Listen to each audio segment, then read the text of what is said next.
Reynolds, to Senator Joni Ernst, to Chairman Jeff Kaufman, to all of the great Americans who are gathered here today, thank you for coming and being a part of a national movement, Farmers and Ranchers for Trump.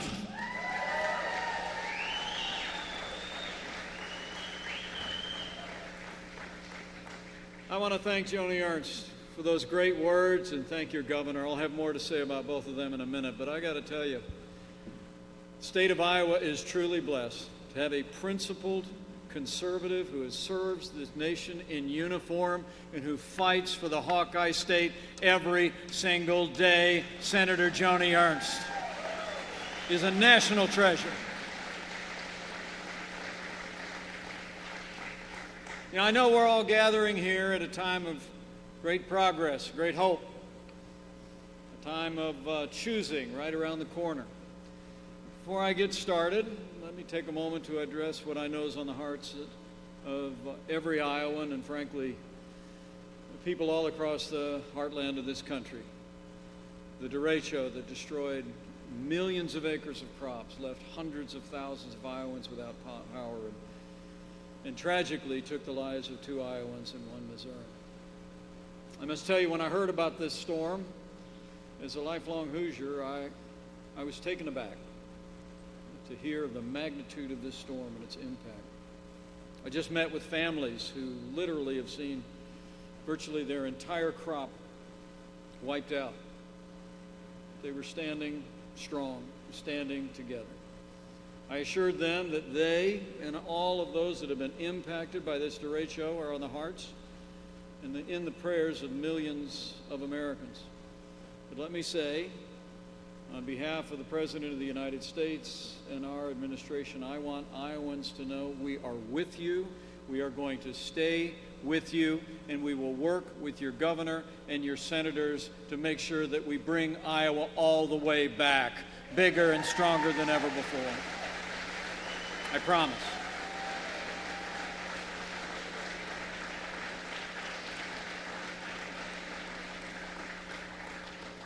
But it really is great to be in Iowa. You know, from the first day of this administration, this president has stood strong with the people of this state. I promise you he always will. He loves this great state, and I got to tell you, as a son of the heartland, I feel right at home. That's why I'm here today. I'm here because Iowa and America need 4 more years of President Donald Trump in the White House.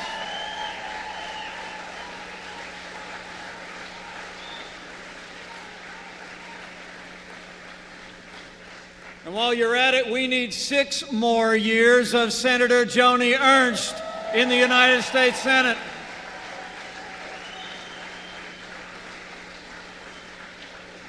And let me also say the President and I and Senator Ernst and your great governor need the great state of Iowa to send Marionette Miller Meeks and David Young to Washington, D.C.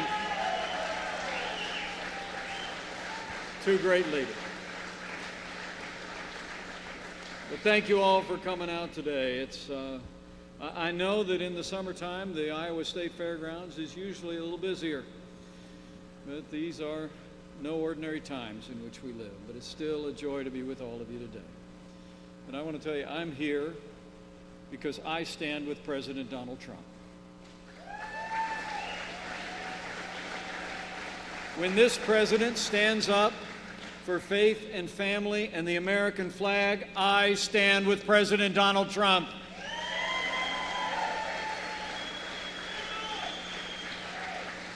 When this president stands up to the radical left and their socialist agenda, we stand with President Donald Trump.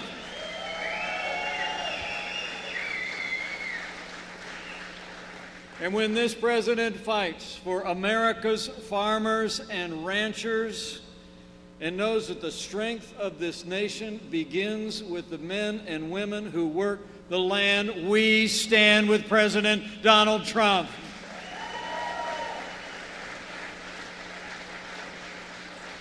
You know, 4 years ago, a movement was born. The movement of everyday Americans from every walk of life. And here in Iowa, you knew we could be strong again. you knew we could be prosperous again. You said yes to President Donald Trump in 2016, and I know Iowa's going to say yes to 4 more years of President Donald Trump in 2020.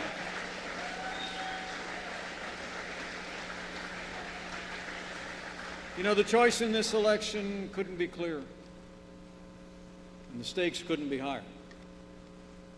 In this president, you have a leader who's literally done more for this country's economy, more to strengthen our military, more to stand for the God-given liberties enshrined in the founding documents of this nation than any president in my lifetime.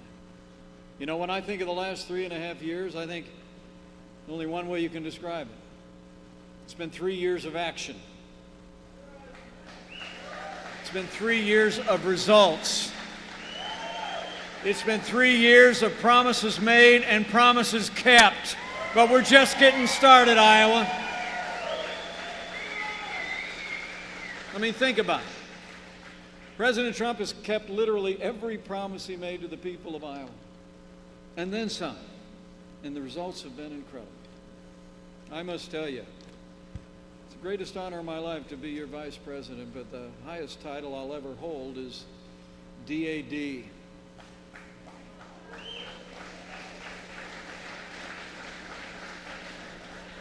And as the proud father of a United States Marine and the father-in-law of a United States Navy pilot, I couldn't be more proud to serve with a president who has rebuilt the military of the United States of America. We made our strongest military in the world stronger still. This president cut taxes across the board for working families, small businesses, and family farms. And he's already cut more red tape than any president in the history of this country. In the wake of this president's agenda, businesses large and small, in our first 3 years, created more than 7 million jobs all across this nation. And 2 million Americans were lifted out of poverty. 7 million Americans were able to leave food stamps behind and pursue their dreams. This president and our entire administration, in the midst of all of it, always put family, farmers, and ranchers first. We did. In those tax cuts, we basically eliminated the estate tax for virtually every family farm. Death is no longer a taxable event.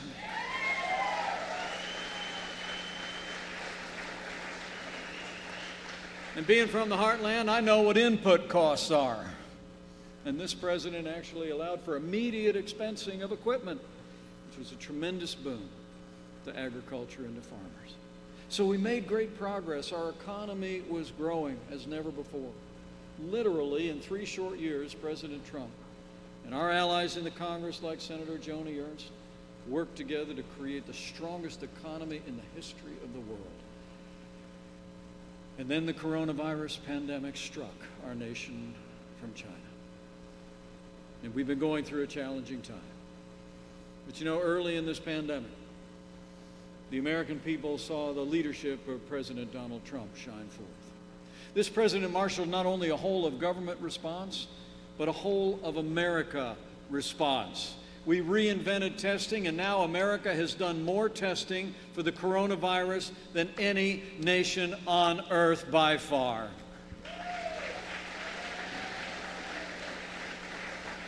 At the President's direction, our task force arranged for the manufacture and the delivery of hundreds of millions of medical supplies to all of the incredible healthcare workers and hospitals across this nation.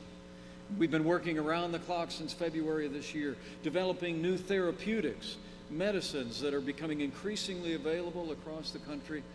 And I'm proud to say, I believe we will have a vaccine for the coronavirus by the end of this year. Only in America. Only under the leadership of President Donald Trump.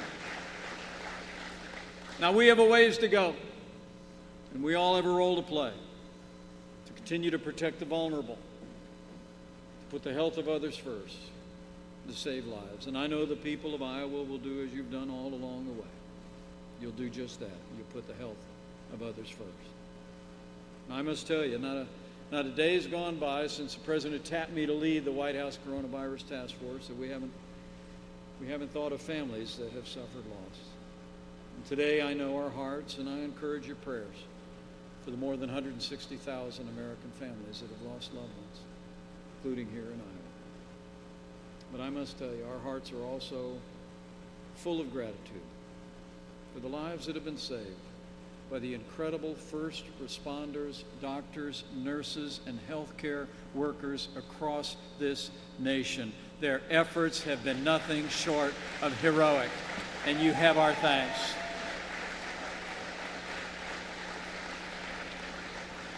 And let me also say, President Trump and I couldn't be more grateful for the extraordinary leadership and character of Governor Kim Reynolds. She has done an amazing job leading this state through challenging times, and Governor Kim Reynolds will bring Iowa all the way back. And the American economy is coming back. It's amazing to think at the height of this pandemic, our economy had lost 22 million jobs. But because of that solid foundation that we poured in those first 3 years of less taxes, more free and fair trade, more American energy, an American comeback has begun. And from that height of 22 million jobs lost, as of just a short time ago, this economy has already added back 9.3 million jobs, and we're just getting started. And I'll make you a promise, and the governor knows we mean it. As you in the Hawkeye State and people all across the country continue to contend with this pandemic, we will not rest, we will not relent, we will spare no expense and no effort until Iowa and America put the coronavirus in the past and we bring America all the way back. We open up America and open up America's schools.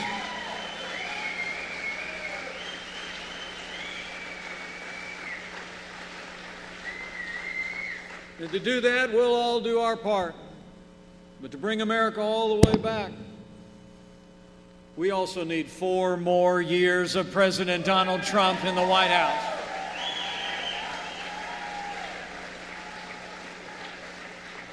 But with this president and this administration, it always begins with farmers and ranchers. To bring America all the way back, we're going to keep fighting for America's farmers and ranchers and for each and every one of you. You know, this president, I mentioned before, has already not just cut taxes for family farms and ranches, but this president's also been busy rolling back red tape at a record level. President Trump has signed more bills cutting federal red tape than any president in American history. And as Senator Ernst just reflected, and I was there the day he signed it, this president signed a measure to ensure that farmers and ranchers are able to control their own private property. We repealed the waters of the USA rule and restored private property rights here in Iowa and all across America. And where past administrations turned their backs on farmers and ethanol producers, President Trump told the people of Iowa this administration will work to expand ethanol markets. And that's just what we've done. And last year, you might remember, the president traveled to Council Bluffs and announced that E15 is now available year-round. Promises made, promises kept. The truth is, after decades of being held back, America is now a net exporter of energy around the world for the first time in 75 years.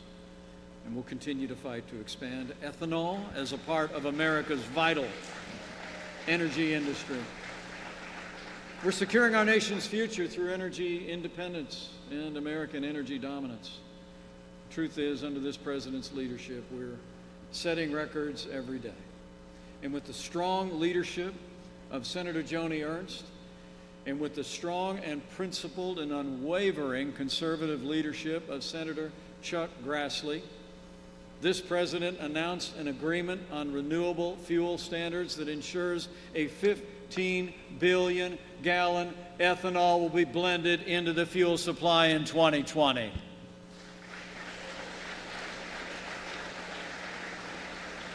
Iowa's farmers and ranchers are literally fueling and feeding the world, and we're going to continue to make sure that that's the reality. So it's been about cutting taxes. It's been about rolling back regulation. It's been about standing with the people of Iowa, unleashing American energy. But it's also been about free and fair trade. And when it comes to protecting Iowa's jobs, the Hawkeye State has no greater fighter on trade than President Donald Trump. You know, I don't have to tell you all here in Iowa the impact that NAFTA had on many communities and on manufacturing, particularly in this country. Back in 2016, when the president and I were first coming through the state, he said when it came to NAFTA, we could do better. He said he'd renegotiate our trading relationship with Mexico and Canada. It had operated under that agreement since 1995. Some people said it couldn't be done, but I watched him do it. He rolled his sleeves up, and the man who wrote the art of the deal got a great deal for the American people, and the USMCA is now the law of the land. And it's a huge win for Iowa's farmers and ranchers. In 2018 alone, Iowa's farmers and ranchers exported more than $6.6 billion worth of goods to Canada and Mexico. And Canada has actually agreed to expand market access for American dairy, for egg, for poultry. American wheat growers will have more access to a level playing field.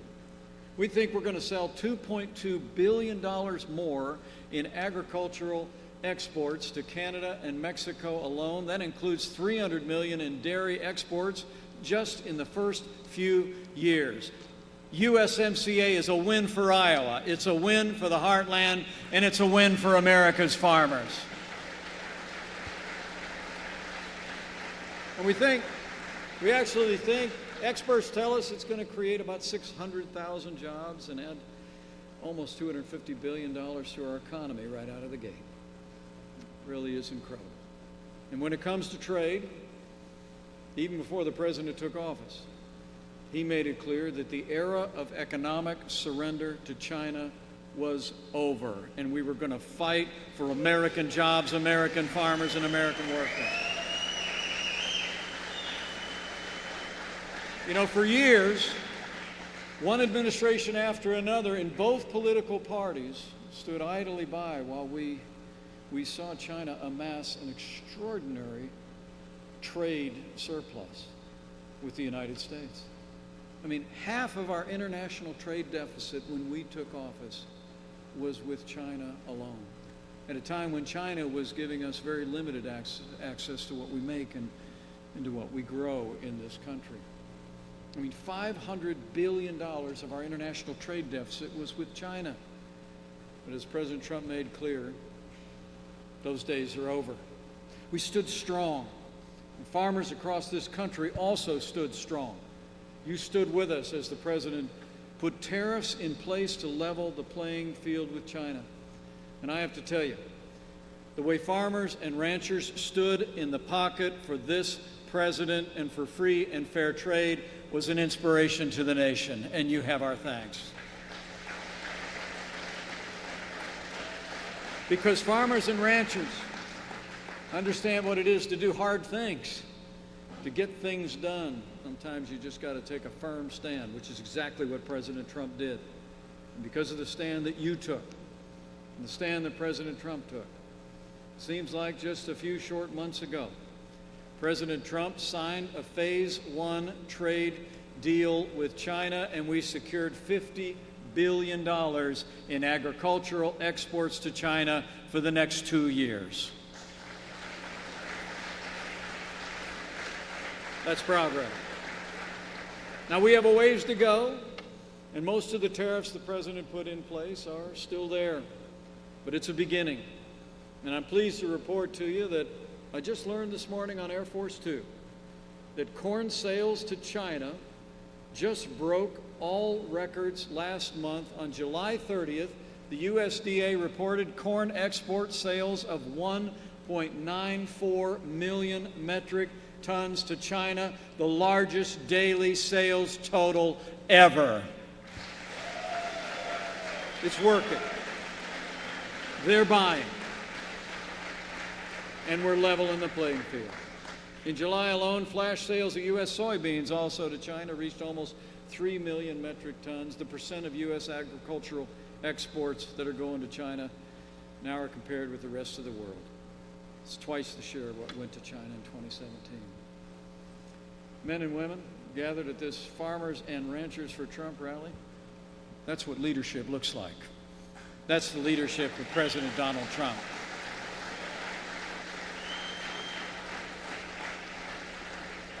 And I promise you we're going to continue to stand firm with China until we level the playing field.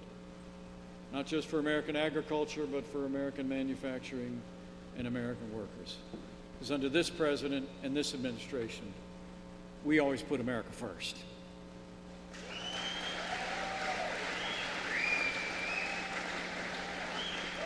It's amazing to think all that we've done in 3.5 years through extraordinary opposition from the left and from the Democrats, and through the midst of a challenging pandemic.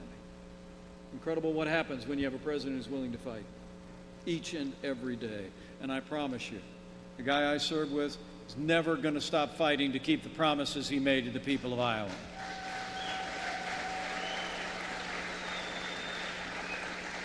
But you all deserve to know all the progress we made is now at risk. My fellow Americans, we know we're passing through a time of testing, but soon we will come to a time for choosing. And that's something the people of Iowa know well. And the choice in this election, as I said, has never been clearer.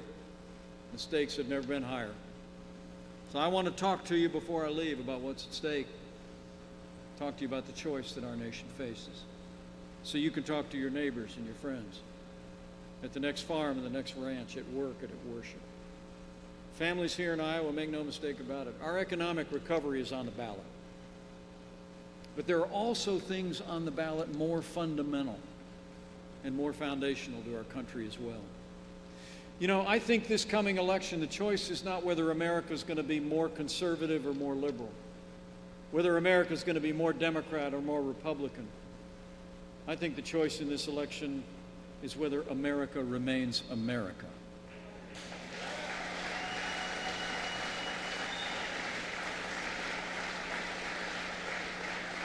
The choice in this election is whether we leave to our children and grandchildren a country that's grounded on our highest ideals of freedom, free markets, and the inalienable right to life and liberty, or whether we'll leave to our children and grandchildren a country that's fundamentally transformed into something else.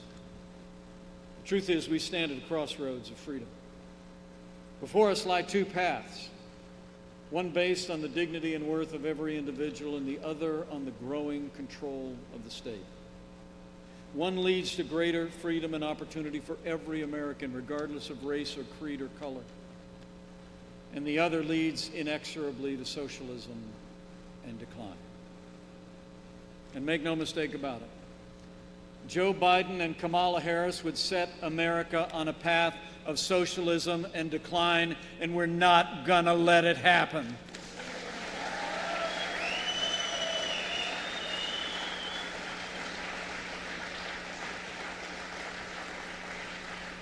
President Trump set our nation on a path of freedom and opportunity from our first day in office, but it's amazing when you look at their agenda. In the midst of a global pandemic, Joe Biden and Kamala Harris would actually raise taxes by $4 trillion. That's more than double the tax increase that Hillary Clinton ever proposed. By contrast, President Donald Trump signed the largest tax cuts and tax reform in American history, and we're going to keep delivering tax relief to working Americans.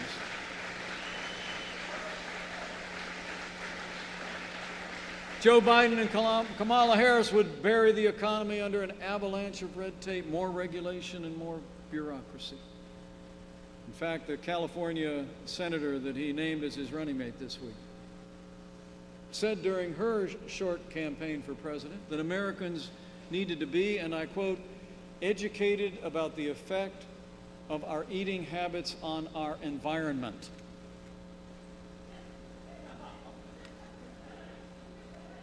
Senator Kamala Harris said she would change the dietary guidelines of this country to reduce the amount of red meat Americans can eat.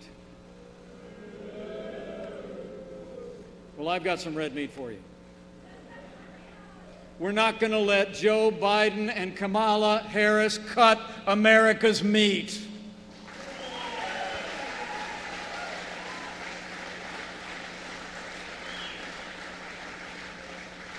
And Joe Biden and Kamala Harris even have a $2 trillion plan to abolish fossil fuels. He wants to rejoin the Paris Climate Accord and implement his own version of the Green New Deal. And I don't have to tell all of you. These radical left policies would devastate America's farmers and ranchers. By contrast, President Trump has put an all-of-the-above energy strategy on the table that's driving an American energy renaissance, and we're exporting energy to the world, and we're going to keep expanding.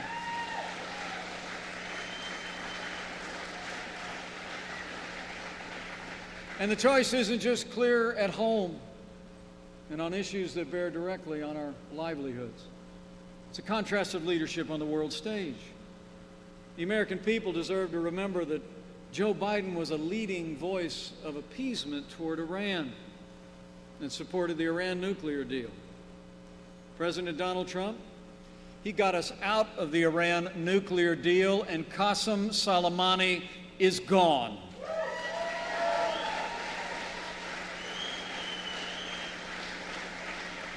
And where 4 previous administrations made promises to America's most cherished ally, it was President Donald Trump who kept his promise when he moved the American embassy to Jerusalem, the capital of the State of Israel.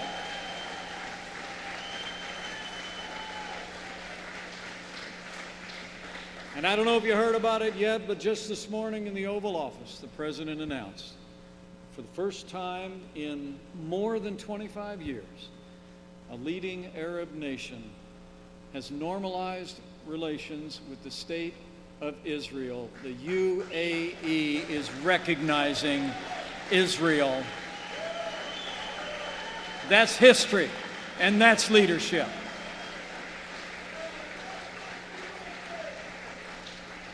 So this president has stood with our allies, and he's stood up to our enemies. Closer to home, he's also stood with the men and women who serve in law enforcement every single day, and we always will.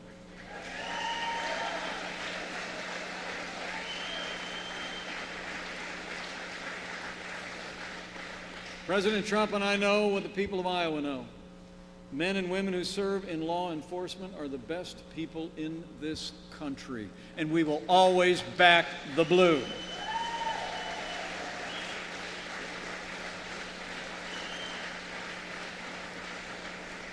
Joe Biden actually said that he believes that America is, in his words, and I quote, systemically racist, and that law enforcement has, again I quote, an implicit bias against minorities. In fact, when Joe Biden was asked whether he would cut funding to law enforcement, he said, yes, absolutely. Well, let me make it very clear. On behalf of this president and this administration, we're not going to defund the police, not now, not ever.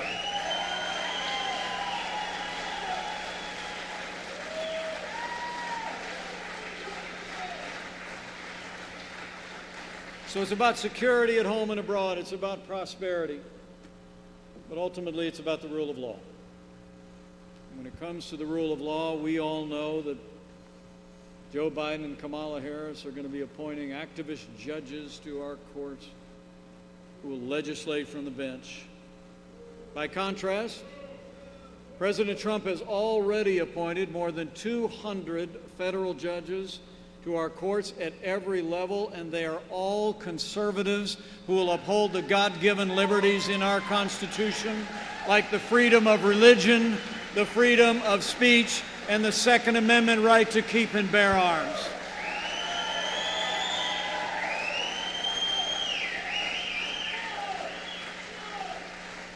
And none of that would have been possible without the stalwart support of Iowa's two great senators. Join me in thanking Senator Joni Ernst and Senator Chuck Grassley for standing strong for a conservative judiciary in America.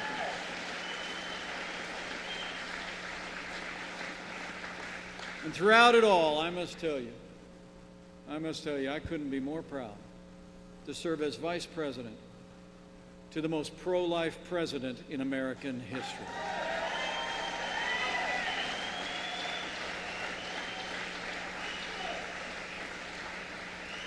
But men and women, with an election roughly 80 days away, we know we have work to do to carry our message forward.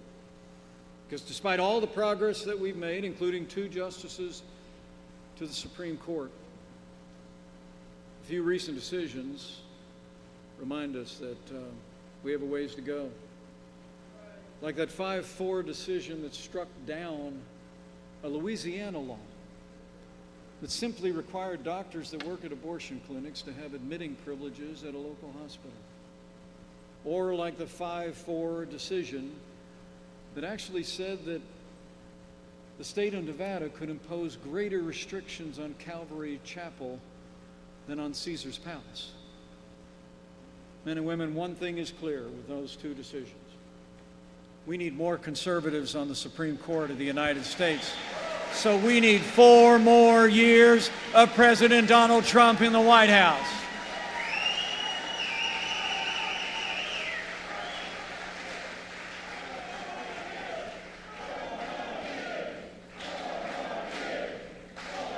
That's right. So for American strength, American jobs, for law and order and liberties and life, we've got to decide right here and right now that Joe Biden will never be President of the United States. We're going to re-elect President Donald Trump.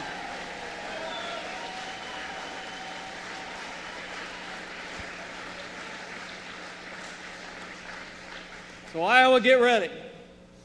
Buckle up. It's on. You all know more than most about campaigns, and I promise you we're going to be carrying the message that you just heard all across this state and all across this nation. But we need all of you to get ready to bring it, just like you did 4 years ago. Bring this enthusiasm.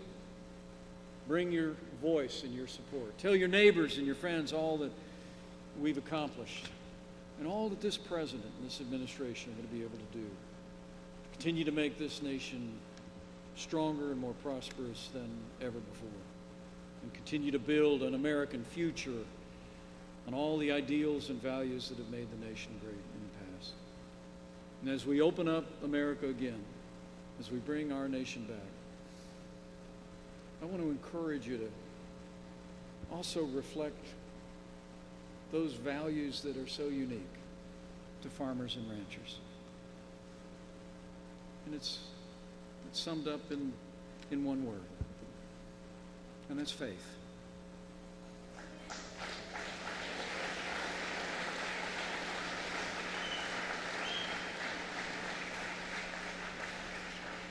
I woke up this morning and I just thought I'm going to be with some of the best people in this country, not just in this state. I mean, growing up in the heartland as I did, we had a cornfield in my backyard. We had about 100 head of cattle. My dad had with a few partners. I've mucked more than my share of stalls for horses. But I've never failed to be inspired by the character and the faith of men and women who work the land, who raise the livestock, who feed the nation. I mean, you're people who come from generations of Americans who've endured great hardship like Iowa just passed through. And you came through it with a resilience and a strength that I think has been a wellspring of strength for the nation. You know, I've always marveled at how many times the Bible tells us to consider the farmer, to learn from the patience of the farmer, and apply that to our own personal lives. And as I got up today, I couldn't help but remember what one great radio host said so many years ago, when Paul Harvey talked about why God made a farmer. He said, on the 8th day, God looked down on his planned paradise and said, I need a caretaker, so God made a farmer. God said, I need somebody willing to get up before dawn, milk cows, work all day in the fields, milk cows again, eat supper, then go to town and stay past midnight at a meeting of the school board. So God made a farmer. God had to have somebody willing to ride the ruts at double speed to get the hay in ahead of the rain clouds, and yet stop in midfield and race to help when he sees the first smoke from a neighbor's place. So God made a farmer. God said, I need somebody strong enough to clear trees and heave bales, yet gentle enough to tame lambs and wean pigs and tend the pink-combed pullets. He'll stop his mower for an hour to splint the broken leg of a meadowlark. So God made a farmer. Somebody to seed, weed, feed, breed, and take and disc and plow and plant and tie the fleece and strain the milk and replenish the self-feeder and finish a hard week's work with a 5-mile drive to church. And somebody who'd bail a family together with the soft, strong bonds of sharing, who would laugh and then sigh and then reply with smiling eyes when his son says he wants to spend his life doing what Dad does. So God made a farmer. I think God made a farmer, and in so doing, he made America stronger. And that will always be true.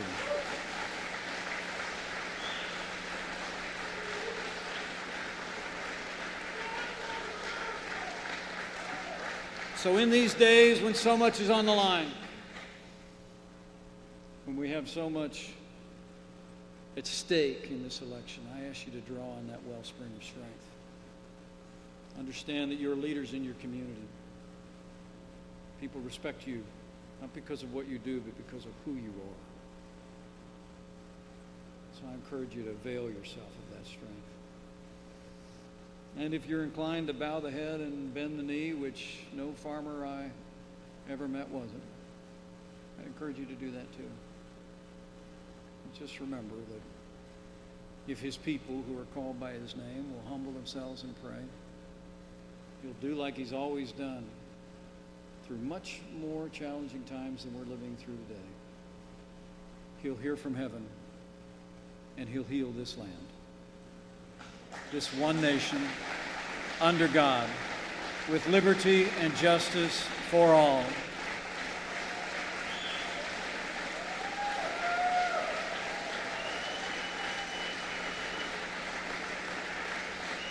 So to farmers and ranchers for Trump, thank you for your support. And I'm absolutely convinced if all of us do all that we need to do between now and November 3rd, with your support, with your example, with your voice, and with your prayers, we're going to re-elect this president for 4 more years. We're going to send Senator Joni Ernst back to Capitol Hill. We're going to elect 2 new great members to the United States House of Representatives in a new Republican majority.